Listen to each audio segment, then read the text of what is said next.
Good morning and welcome. My name is Kara Bloomberg, and I'm the Chief Operating Officer of Landrum HR. I'd like to introduce our CEO, Britt Landrum, to kick us off. Thanks, Kara. Good morning, and thank you for joining us today. We appreciate all of our clients that are in attendance, and for those of you who aren't as familiar with Landrum HR, I'll be very brief. Landrum HR is a 50-year-old company that was founded by my father. We're a nationwide human capital services company headquartered in Pensacola, Florida. We offer full-service HR outsourcing, PEO services, worksite management and staffing solutions, executive search, and insurance. In 2019, we acquired what is now our fourth division, HRQ. Our HRQ division provides enterprise-wide human capital consulting, places interim HR talent, and conducts searches for HR professionals. You can find out more about all of our services by visiting landrumhr.com and hrqinc.com for more info. And with that, I'll turn it back over to Kara. Thanks, Britt. A few items before we start our presentation. Please ask questions in the question panel of your control panel, and we'll get to as many of those questions as we can before we wrap up today. A link to the recording will be sent to everyone who registered today, and we have a quick survey that's going to pop up as the webinar ends. Please take a few moments to provide us feedback. I'm honored to introduce Dr. David Altig. Dr. David Altig serves as Executive Vice President and Director of Research at the Federal Reserve Bank of Atlanta. Dr. Altig advises the bank president on monetary policy and related matters and oversees the bank's regional executives and the bank's research department. He also serves as a member of the bank's management and discount committees. He is an adjunct professor of economics in the Booth School of Business at the University of Chicago. And from 2016 to 2019, he served as director of the National Association for Business Economics. He is a member of the advisory of the Global Interdependence Center and the Constance Seminar on Monetary Theory and Policy. Dr. Altig, I'll hand it over to you. Thanks very much. Good morning, everyone. Very sad that I can't be there in person. This is one of my favorite events every year to come to, and part of that is because the audience is always so actively engaged. So we'll do our best in the remote circumstances to replicate the experience, even though it is decidedly second best. And I'll definitely try to leave some time at the end to field any questions that might come in. So I want to address the issue that is on the title slide. Where are we going from here? Most of you know that this week there was a meeting of the Federal Open Market Committee, relatively uneventful. Nothing happened that everyone didn't expect. And as is often the case, the most interesting part of those meetings is Chair Powell's press conference afterwards. So I'll try to process this question somewhat through the lens of that press conference and his statement on behalf of the FOMC about where the collective is seeing things going and why. In the category of stuff that is completely obvious and doesn't need to be told to anyone, the state of the economy right now is pretty bad. We're 2.5 months through the second quarter, so we have a pretty good read, not a complete read, but a reasonable read on what second quarter growth is going to look like when we get the numbers. So here is sort of the range of opinions of many of the major professional forecasting outfits, and these numbers are spectacularly bad. According to almost everyone, including us, I would add, at the Atlanta Fed, the belief is that when the numbers are all tallied up at the end of the second quarter, we will have experienced a shrinkage in the U.S. economy, somewhere on the order of a third to 40%. So I want to provide some context for that. So I'm going to show you a couple pictures here. They're all going to look roughly the same, so let me sort of explain what they are. Along from left to right on this picture are months after a recession begins. So time zero is right when a recession hits. GDP, or in this case, industrial production. So this is a picture of the manufacturing sector. Is normalized to 100, so 100%.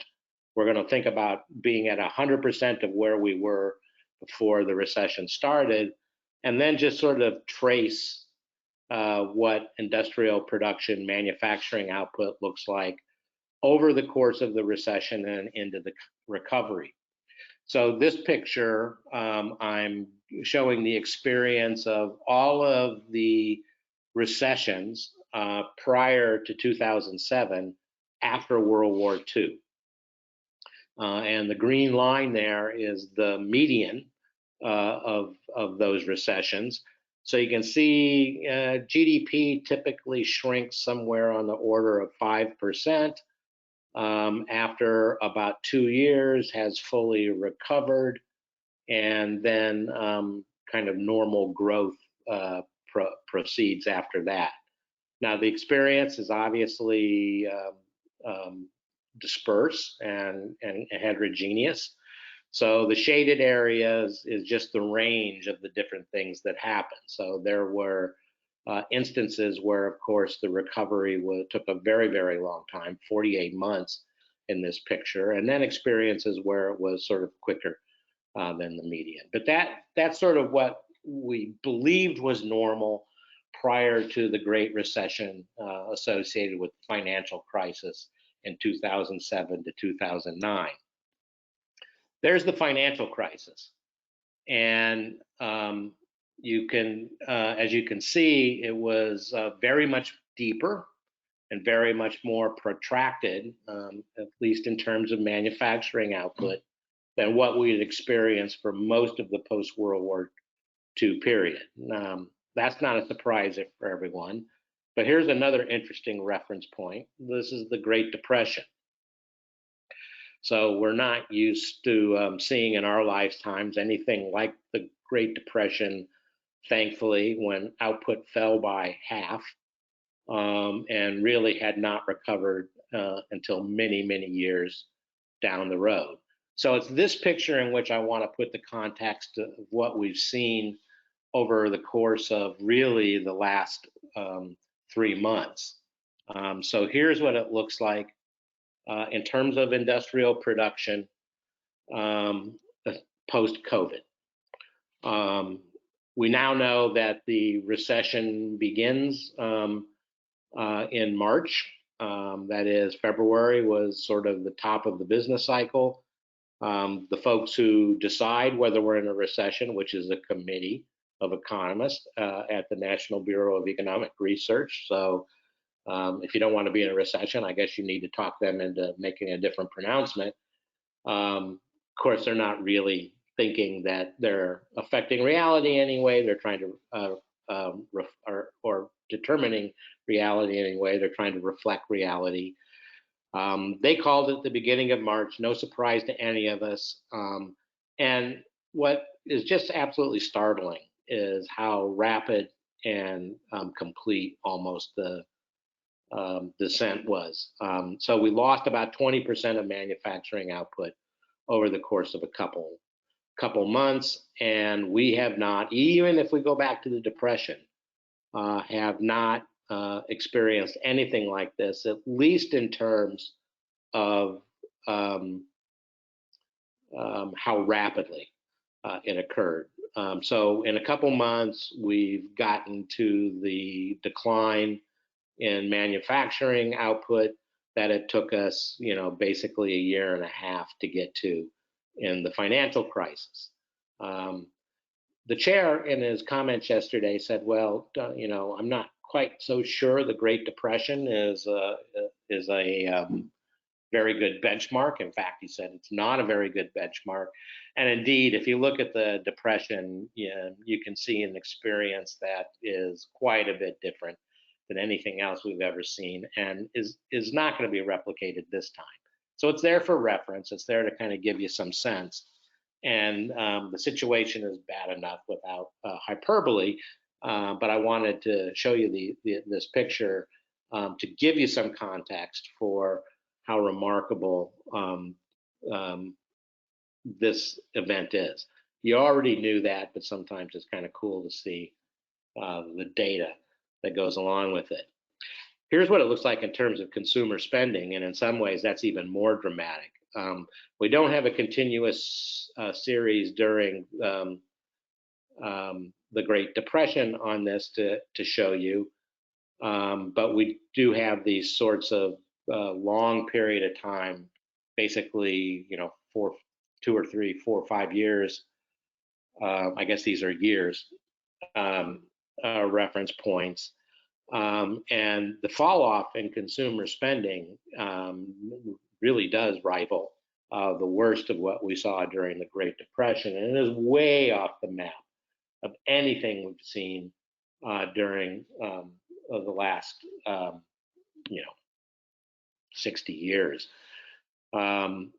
It is a feature of the financial crisis that consumption did not fall nearly as much as manufacturing and GDP would have suggested. You kind of see that in this picture. This time around, during the COVID event, it is all about consumption. And here, just to complete the picture, is what employment looks like. We had a nice little bounce, obviously, last month. And unexpectedly, employment rose by several million when it was expected to fall by at least that amount and much more by most estimates. But even with that bounce, you can see how dramatically lower we are than we were in February. We're still 83% of the level of employment that we were prior to the crisis. None of this is a surprise to anyone, of course. And in part, I want to say that it probably could have been worse had it not been for the most robust policy response that I have ever seen. And the chairman in his press conference really stressed this to a great degree. So this picture here is from the Congressional Budget Office.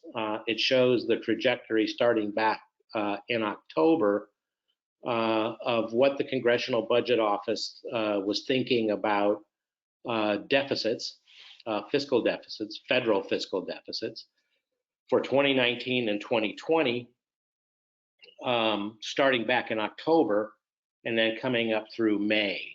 So you can see up to the beginning of the crisis proper in March, the feeling of the Congressional Budget Office, who always make their projections under the assumption that current law is going to stay in place, really did not feel 2020 was going to be very much different than 2019.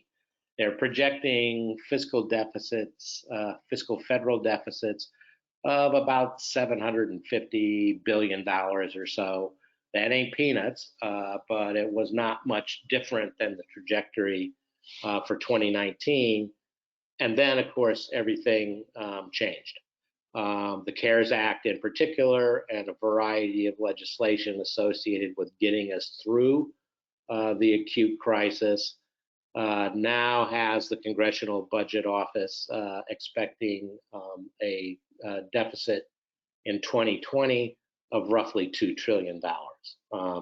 So we're running up over 100% of the ratio of debt to GDP. We were already on a path where the fiscal circumstances were looking pretty tough going forward, particularly as sort of the entitlement spending boom But this ramp up has really sort of elevated debt to GDP ratios and deficit to GDP ratios in ways that nobody expected, and for purposes that were, at least in the chairman's words here, certainly necessary and helpful for getting through the crisis. The Fed was not on the sidelines. In March, we lowered in 1 month the federal funds rate, the interest rate, our policy interest rate, to zero in 2 moves. It did not take very long. One of them was at an unscheduled meeting. And again, it took us a while to get there during the financial crisis. It did not take us a while to get to zero this time around. And that wasn't all. We have, and here's the chairman's words again, been purchasing sizable quantities of Treasury and agency-backed securities, which means we are printing, creating an awful lot of money, to the tune of over $7 trillion. We thought we had seen something we would never see again, and that was a ramp up of the Fed's balance sheet, again, associated with purchasing securities and lending out into various markets through the QE1, QE2, QE3 programs associated with the great financial crisis.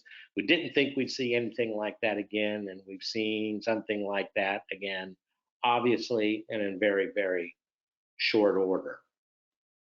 I should say that the rationale for these policies needs a little bit of commentary.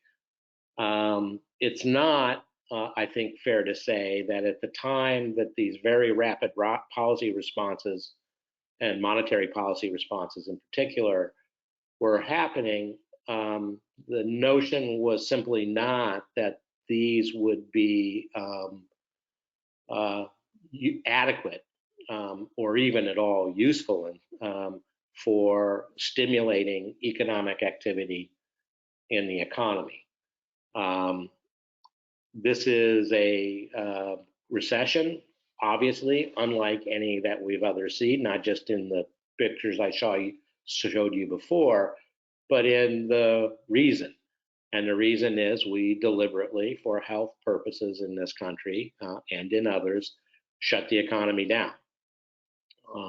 So when you tell people they can't go to the store, when you do rapid and very extensive containment policies, lowering interest rates and putting money in people's pockets is only going to do so much to prompt greater economic activity. The point was to restrict economic activity in a prudent way. And that is not a scenario where policy, monetary policy specifically, is going to help get us onto a faster track of growth. The point of these policies was obviously to position ourselves for when a recovery would begin, but also to create the to stall the problem or interfere with any problems associated with disruptions in financial markets that might have made the situation work. So when the chairman made this comment about these treasury purchases and agency-backed mortgage-backed securities, the point he was making is that we were seeing some possibilities of significant dysfunction in these markets, and we wanted to move very, very quickly to make sure that for all of the problems that this crisis is bringing, a meltdown in the financial sector will not be one of them. That was one of the things that we could do, and it's one of the things that the Federal Reserve did very, very aggressively. And in fact, some of the most important programs are depicted and Fed actions are depicted on this picture. There's the chairman's words at the top of the slide. The Federal Reserve is undertaking programs to provide stability to the financial system and to more directly support the flow of credit. I'm not going to go through all of these in any detail, but they come in two colors. One color is the banking regulatory actions taken by the Board of Governors, designed to really kind of ease or interpret in a relatively liberal way for the time being bank regulation, so that there was an encouragement to financial institutions to not pull back severely on the provision of credit. The purple boxes are all of the alphabet, what we call 13.3 facilities. Basically, those facilities that we saw during the financial crisis that were stood up to provide lending and funding into markets to make sure mutual money markets, for example, commercial paper markets, corporate bond markets, were not disrupted. The first sequence of these things in March were right out of the playbook of the financial crisis. Really, every single one of those facilities, with the exception of the corporate credit lending facility, was something that were facilities that were invoked. They were the types of lending that the committee and the Federal Reserve used during the financial crisis. And of course, we've gone well beyond that point, and it includes funding under cooperation with Treasury for things like the Payroll Protection Program and the Main Street Lending Facility. I will say that many of these special purple box facilities really have not generated a whole lot of activity. In fact, they've been fairly minimally active, which is sort of not the entire point. The entire point was to provide a backstop, to provide some confidence, to provide some stability through providing that confidence that hopefully would not require large-scale interventions in any of these cases, and that's indeed been the case. The Payroll Protection Program funding and the Main Street Lending Facility are a different story. They were designed to actually help businesses directly, obviously through the crisis.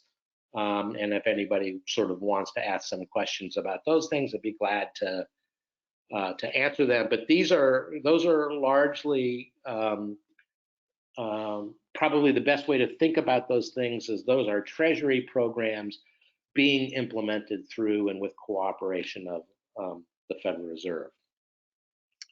So that was all really, in many ways, about the immediate reaction in the first couple months of the crisis.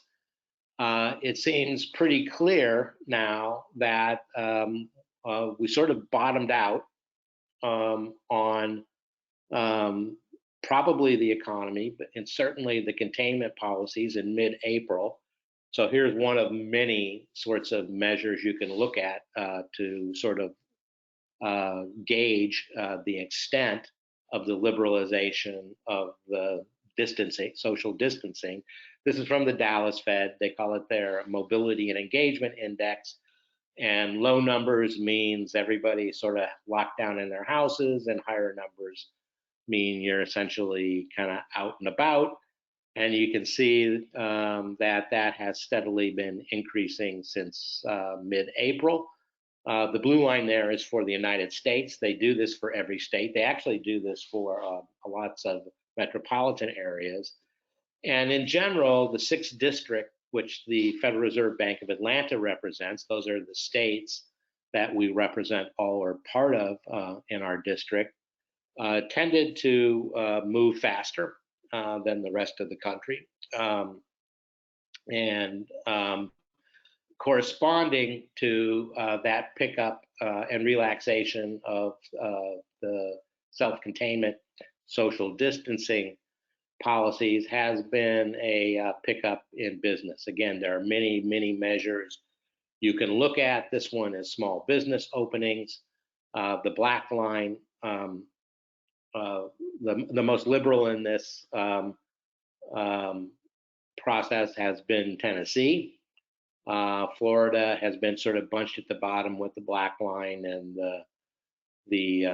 which is the U.S. actually, and Louisiana, which has been the slowest.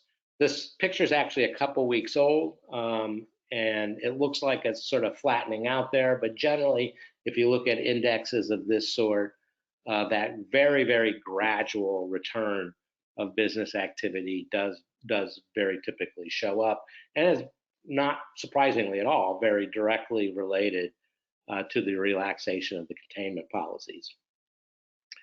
So what does all this mean going forward? In our May version of our business inflation expectations panel, which is a Atlanta Fed survey of businesses in the 6th district, so across all those states that were in those previous 2 slides, we asked the question when we thought people's sales growth activity will be more or less back to normal. And you can see that the predominant answers are end of this year, beginning of next year.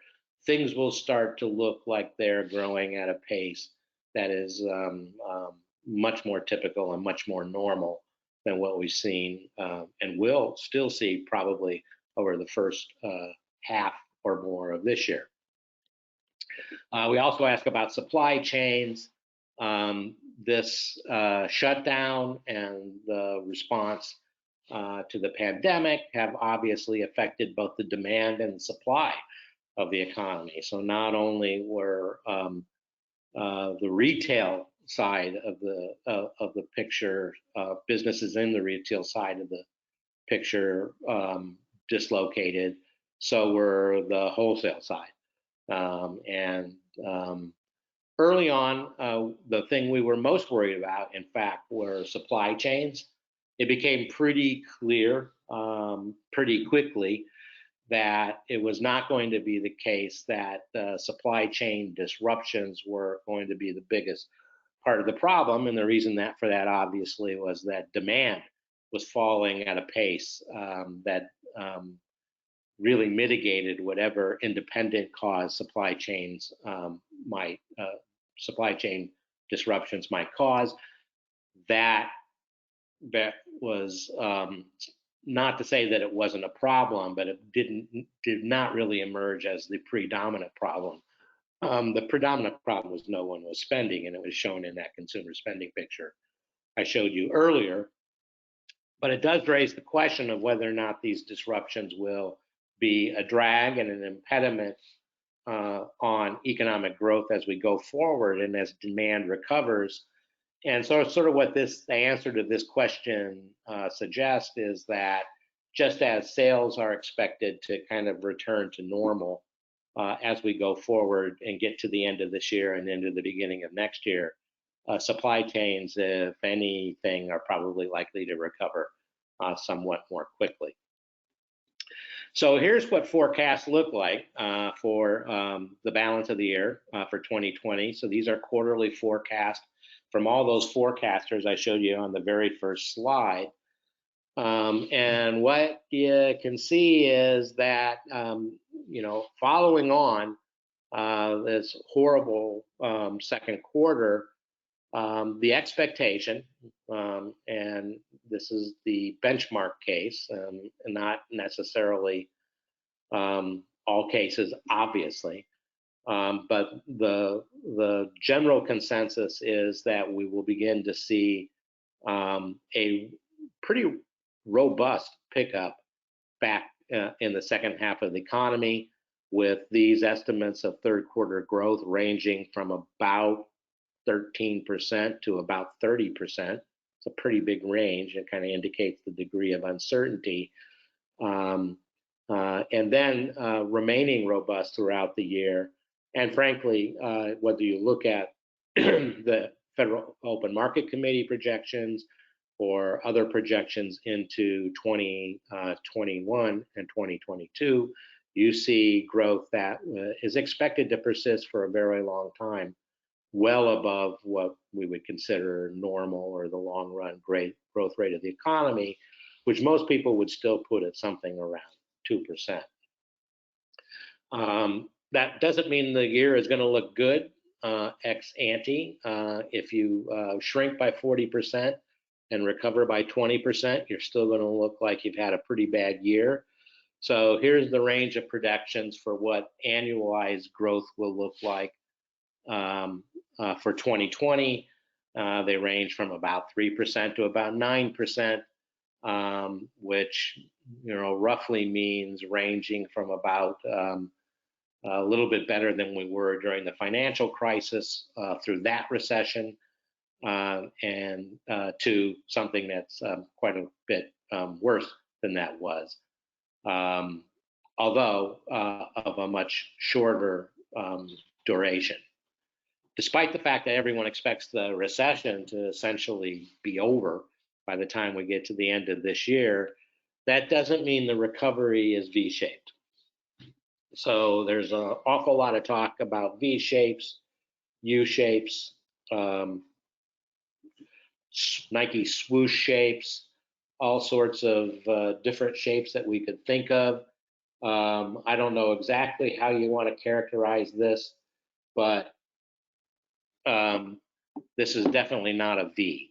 So this is not about growth rates, this picture. This is a picture about levels of GDP.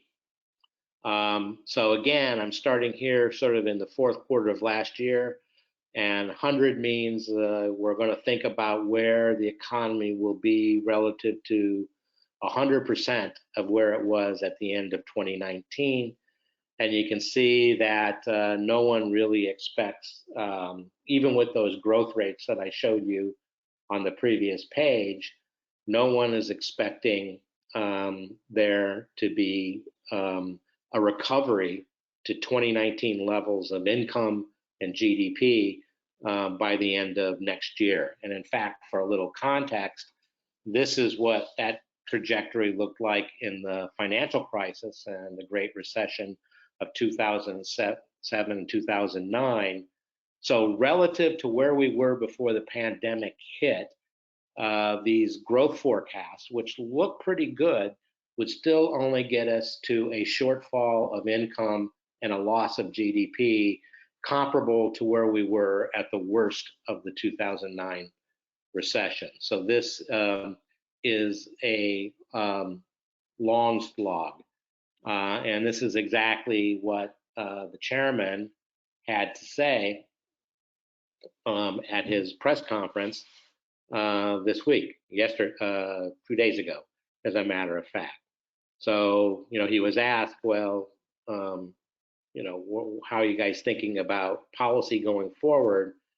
And he said, we're not thinking about raising rates. He said, we're not even thinking about raising rates.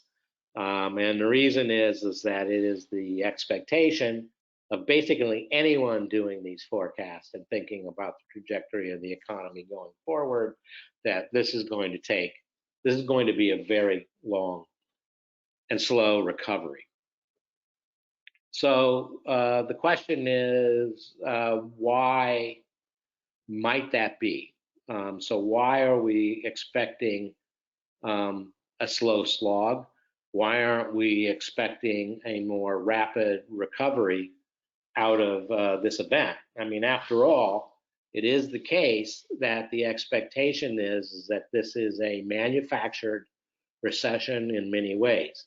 The economy was performing really exceptionally well for having been in the expansion as long as it was.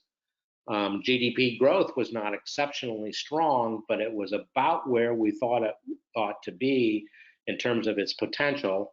The unemployment rate was obviously very low. Labor markets were very strong. Wages, while not growing spectacularly, were growing steadily. And most importantly, probably, when you think about kind of how long can a recovery and expansion go on, I shouldn't even say recovery, how long should an expansion go on? One of the things you began to look for are a lot of imbalances which are going to tip the boat over. So our consumers, our businesses, getting out over their skis in terms of the amount of debt relative to their income that they're taking on.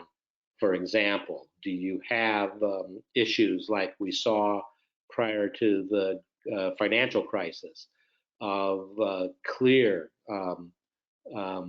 bubble-like behavior, certainly clear ex post, bubble-like behavior, and questions about whether or not markets have sort of gone crazy.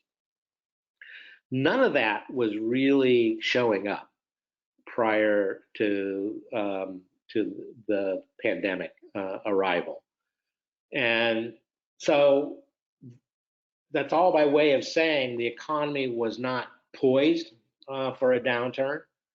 A downturn was not overdue. I don't think those are in any way accurate ways to think about what happened.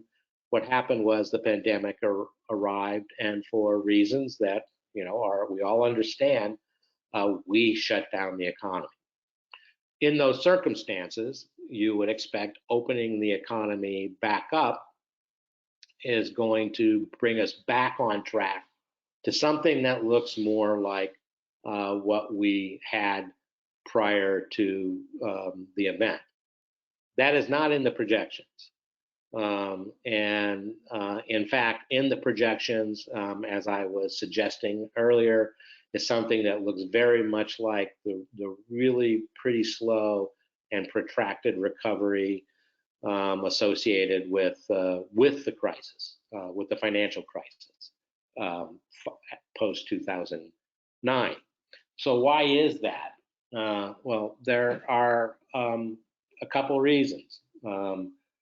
One reason is that this is an event surrounded, and here's the chairman's words at the top of the slide again, surrounded by extraordinary uncertainty that doesn't depend on the economics of the situation. It depends upon the public health dimensions of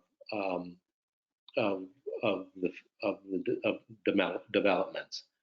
So you can see this is from our another survey that we do of businesses. It's called the Survey of Business Uncertainty. This one's a national survey done in conjunction with our colleagues from Stanford University and the University of Chicago, Booth School specifically.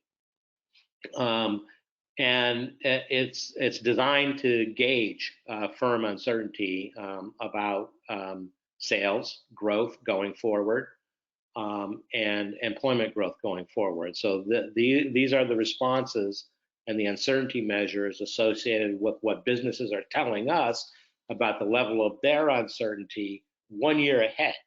And this goes through May. So the ending points there are May.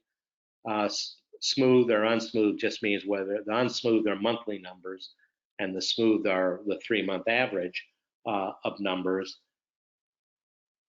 It's kind of obvious that these would be extraordinarily high, way off the map of anything we've seen during the life of the survey, which started at about back in 2014, which include a lot of pretty extreme events like the trade wars and elections and all manner of pretty serious disruptions.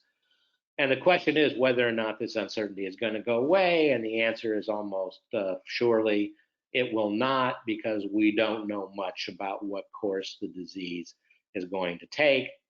And even if we did have better information about what course, or when we get better information about what course the disease is going to take, it's not at all that certain about what the policy response is going to be. Will we see something like we saw in terms of the total shutdown of the economy in March and April, or will we see something that is much more targeted and much less disruptive? Again, I think that depends upon elements of what the pandemic aftermath looks like, and whether or not there's a second wave, and how serious that second wave is, and whether there's a vaccine, and whether there's treatment, and all the stuff we know about, and all the stuff we know nothing about. So uncertainty is the bane of growth. That's sort of a maxim that we all live by and all know is a feature of economic activity, and that probably is not, that uncertainty is not going to abate anytime soon. So even if we're poised to bounce back, whether we will, due to the restraints associated with a very uncertain future, are going to be with us. The second thing has to do with how much of the temporary shutdown turns into a permanent dislocation and disruption to the economy. So here was a question that was asked of the chairman in the Q&A part of his press conference. We know that the majority of people have been laid off or expecting to be recalled by their employers. So do you think that's going to happen? And Chair Powell said, well, I don't know. But I don't think it's going to be the case that all of those people who are expecting to get called back are going to be called back. The old jobs may not exist, and if and they may not even be, the old jobs with their employers may not exist, and the old jobs in their industry or sector may not even exist. So here's sort of what that conversation is about. Here's the employment picture for February, March, April, and May. And when the employment statistics are constructed, the people who, it's a survey, so this is from the household survey, and people are reporting whether they're employed or unemployed. That became kind of tricky because people have to sort of sort through whether or not, if they are told not to come to work, but are getting paid because of the payroll protection program or because of the goodwill and strategy of their employers, they've got to sort of sort through what the answer to that is. The Bureau of Labor Statistics tries to provide some guidance, but it's a pretty kind of tricky thing. But in any event, they're asked these questions. So they're asked, well, if you're unemployed, is it because, I think we got a misspelling there, because you have been permanently laid off, you've been temporarily laid off, or is there some other reason that you're unemployed? And what you can see is that the gigantic leap in unemployed, number of people who are unemployed, to over 20 million, and remains, even with the good employment numbers in May, over 20 million, predominantly say, I'm on a temporary layoff, meaning they're expecting to be called back at some point in the relatively near term. In fact, 70 to 75% of those who are unemployed viewed their circumstance as temporary. We actually did a survey. In our survey of businesses, we asked the same sort of question. So have you separated workers? And if you've separated workers, do you expect to call them back once things have settled down here, or do you expect that these layoffs are permanent? And businesses' responses corresponded to those of households.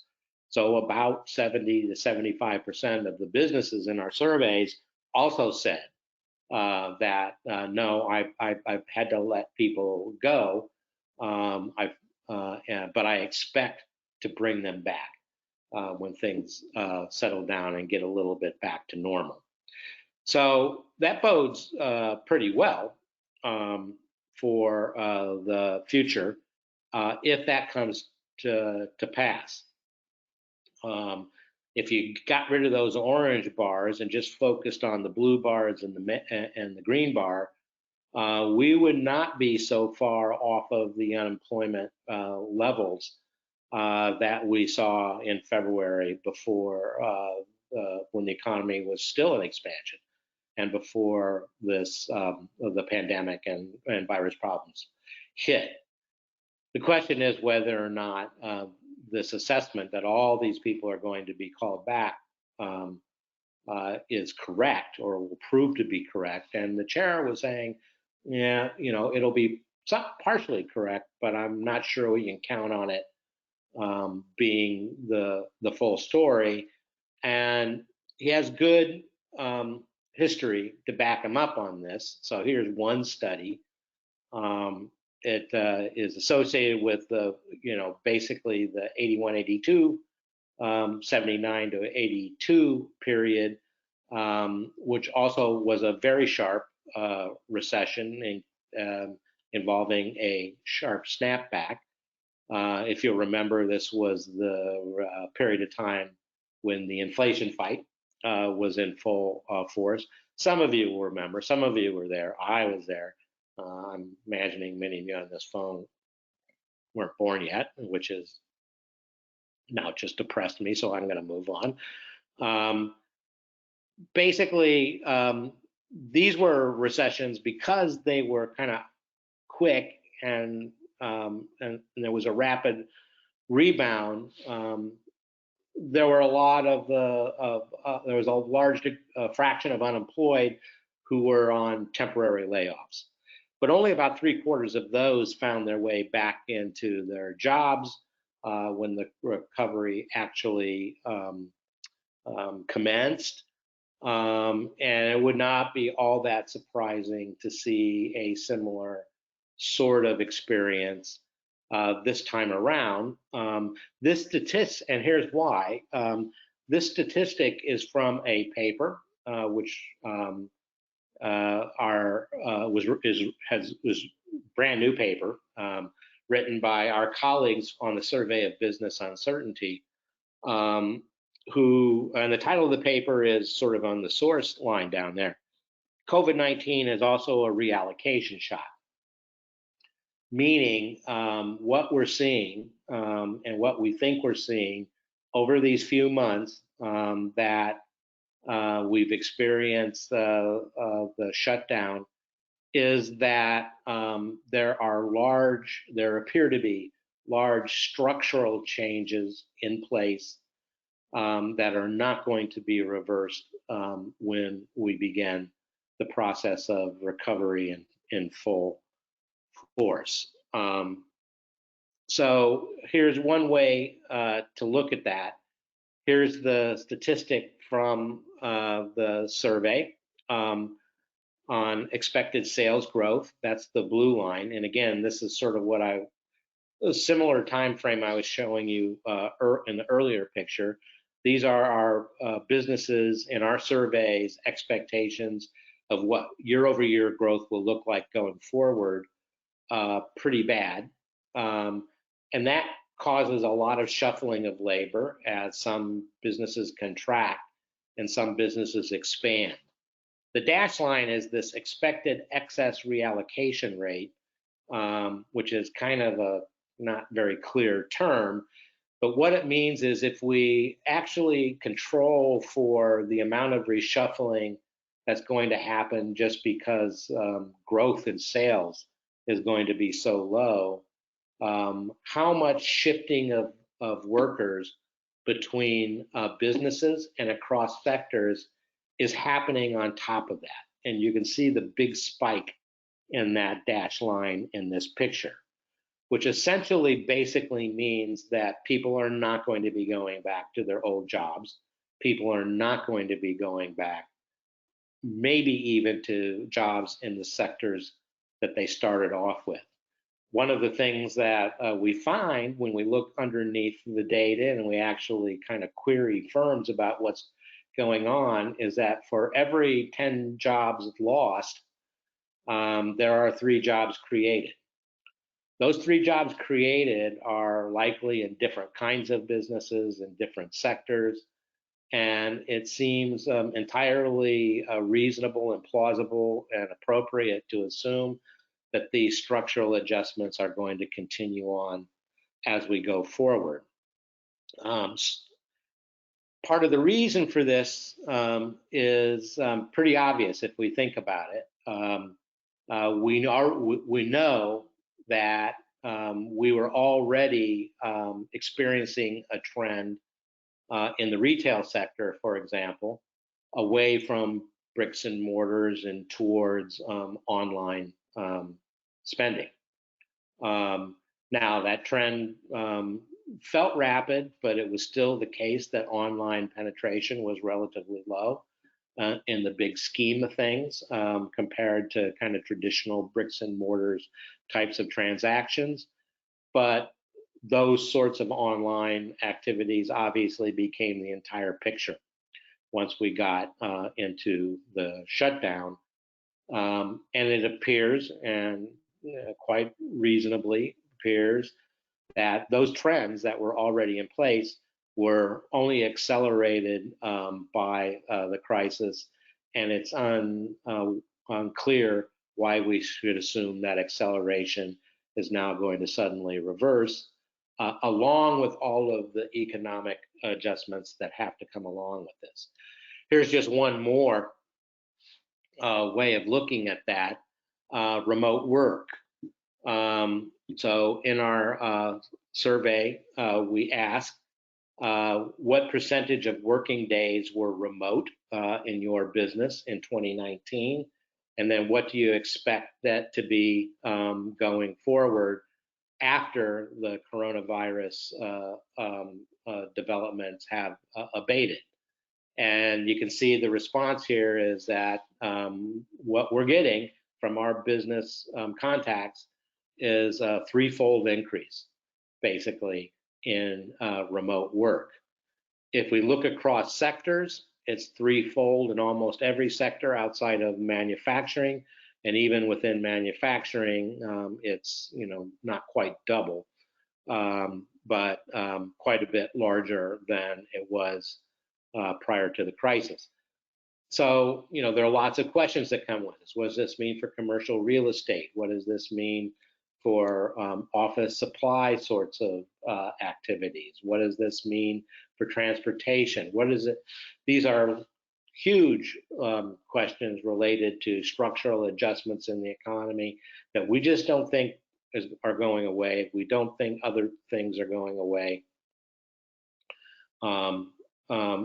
And it will take some time to sort through this, none of it's going to happen overnight.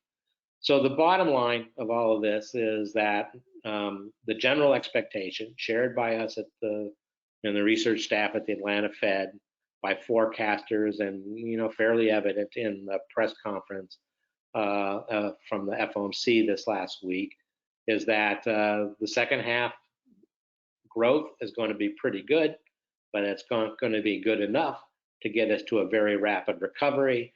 The very rapid recovery is not likely due to the uncertainty associated with the course of the virus, but even beyond that, and much more fundamentally in a sense, the structural adjustments are going to make this very quick but very sharp downturn look like an event that really was sort of a watershed development along the lines of what the economy is going to look like from here on out. So with that, why don't I close up? I think we got a few minutes for questions if anybody's got any, and I'd be glad to entertain them. Dr. Altig, thanks so much. What great content. It just a great presentation, and so glad that we could do this through webinar and have a wider audience this year. So this probably won't surprise you. We ask you to talk about economy, and we get a lot of questions around politics. So had a number of questions around, I think, around your uncertainty slide, the recovery expectations, and wanting you to speak more specifically about how the election may play into those forecasts. Well, yeah, I hadn't even added that in. So if any of you have heard me talk before, you've heard me say things like election years tend to be not spectacular years for capital spending, for example.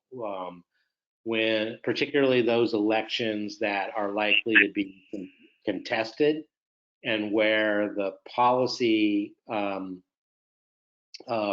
positions of the different candidates, and by that I mean both the congressional collective, the state legislative collectives, as well as the president's, where when those positions are so much different, it makes it very hard to assess how you ought to plan. So layer on top of that the fact that this will be a period of extraordinary adjustment.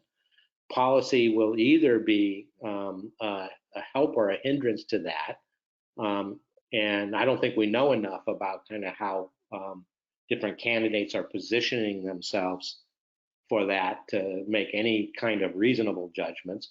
But that's part of the problem. We need to be able to make those reasonable adjustments. So I think that that just constitutes another drag. And I want to, in full honesty, the events associated with the George Floyd tragedy and the aftermath of that have created another sort of uncertainty and disruption that we don't know how it's going to play out. My boss has, publicly said that in the long run, he thinks these things are going to be positives for the economy, but there may be some rough waters in the nearer term. So, I didn't even talk about the political. I only talked about the economic part of it and sort of the structural uncertainty. But I would definitely put politics writ large and social developments writ large on the list of things that probably are not a recipe for a very rapid, full recovery. Yeah, thanks for that. So I think we have time for one more question. Looking forward, which is the more likely outcome, inflation, deflation, or stagflation? Hey, yikes. That's, honestly, I don't really see either.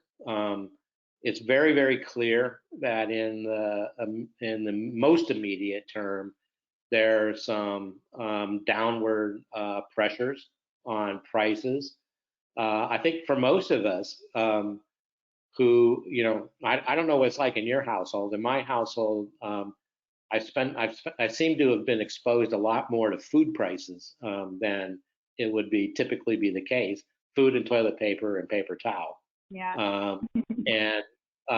It certainly doesn't feel like there's a disinflation in train. But if we look at the statistics, such weak demand is going to generally put downward pressure on prices. Now, demand is going to recover, and it's going to be a race at some point between how quickly demand recovers and how quickly supply recovers. And I don't have much confidence that I have a good feel yet for how that's going to play out. I can certainly envision reasonable scenarios where demand begins to outpace capacity, and we're going to see some inflationary pressures. But I can also quite clearly see sort of the opposite. So that was a very wishy-washy, on the one hand, other hand answer. I don't see, I mean, I will say, I do not believe we are in for a protracted, and by that I mean years long, bout of either deflation or inflation. I think those are not things that move to the top of my worry list. I think you do have a guarantee that your job will not become boring anytime soon. Yeah, I keep looking for it to happen. Yeah. Well, we're at the end of our hour, Dr. Altig. It has been a pleasure to host you today. Thank you so much for coming on and being a part of our presentation here at Landrum HR. On behalf of all of Landrum HR, thanks to all of you for joining us today. Please visit our website for upcoming events, landrumhr.com and hrqinc.com. We have a series of webinars happening all the time, so love for you to join us. And I know we're going to have a survey pop up, so would love to get your feedback on future topics. Thanks so much. Have a great day. Thank you.